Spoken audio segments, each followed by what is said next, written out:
વર્ષો પહેલા આથી 50 વર્ષ પહેલા એ મશાણી મેળડી તો લોકોના ઘરોમાં હતી ને પૂજાતી હતી, પણ બીજા સંપ્રદાય વાળા આયા ને માસ્તર, આયા મને મેળડી દીવો આલવો પડ્યો, મેળડી દીવા કડિયોમાં. તોય મેં એવું નથી કીધું, તોય મેં એવું ના કીધું કે ભાઈ આ ભગવાન તમારા નથી, આ સંપ્રદાય તમારો નથી, આ સમાજ તમારો નથી, આ તમે જાવ છો એ તમારું નથી. એવું કહીએ તો પાછું દુઃખ લાગે ને, એવું કહીએ તો પાછું દુઃખ લાગે. પણ તમે વિચાર કરો કે તમારા પૂર્વજો છેતર્યા, શું છેતર્યા? તમારા પૂર્વજો છેતર્યા, તમારી માઓના મંદિરમાંથી મઠોમાંથી કાઢી એમની ચોપડીઓ પકડાઈ, એમના પુસ્તકો પકડાયા, એમના ભગવાનના ફોટા પકડાયા ને, તમે ભૂલા પડી. દુઃખ પડ્યું એટલે પછી શું કરે માણસ? જાય મંદિરે જાય તો કે પ્રાર્થના કરીશું. શું પ્રાર્થના કરીશું? આ ત્રણ દીકરા દીધા હું મેળવી છું. કોઈ કહું છું કે ભગવાનના મંદિરે જજો, ભગવાનના મંદિરે જજો, તમારો ભાવ હોય ત્યાં તમે જજો, પણ કોઈ દાડો તમને સુખી કર્યા હોય એને બેટા ભૂલતા નહીં હું મેળવી છું.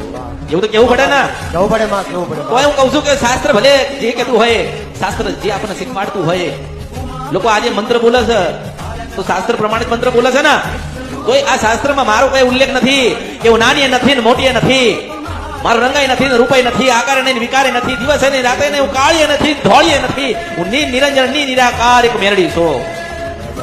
શાસ્ત્રમાં મેરડીનો ઉલ્લેખ ક્યાંય થતો નથી. કારણ કે માં છું ને, કોઈ કીધું કે મેલી છું તો કે હારું ભાઈ મેલી છું, ચોખ્ખી છો તો કે હારું ભાઈ ગંગા જેવી છો. તમે નક્કી કરો કે તમે કેવા છો. જેનું મન મેલું એ મેલી, જેનું મન ચોખ્ખું એ પવિત્ર કહેવાય. મનનો મેલ નીકળતો નથી, માતાઓને મેલી બનાવવા નીકળ્યા છો. મનનો મેલ નીકાળી નાખો, તમે પેલા ચોખ્ખા થાવ તો બધી ભગવતીઓ ચોખ્ખી જ છે. અને જે ભગવતી જીવ આલતી હોય, નવો અવતાર આલતી હોય, નવું જીવન આલતી હોય, નવા દીકરા દેતી હોય, ભવિષ્ય સુધારતી હોય, એ માં તો કેટલી પ્રેમાળુ છે. શાસ્ત્ર એનો ઉલ્લેખ નથી કર્યો. માની જગ્યા કોઈ લઈ ના શકે, માની જગ્યા કોઈ લઈ શકે, માની જગ્યા કોઈ લઈ ના શકે. માં પરમ આદિ અને અનાદિ કાળ સુધી મહાપરમ શક્તિ છે અને શક્તિ જ રહેવાની.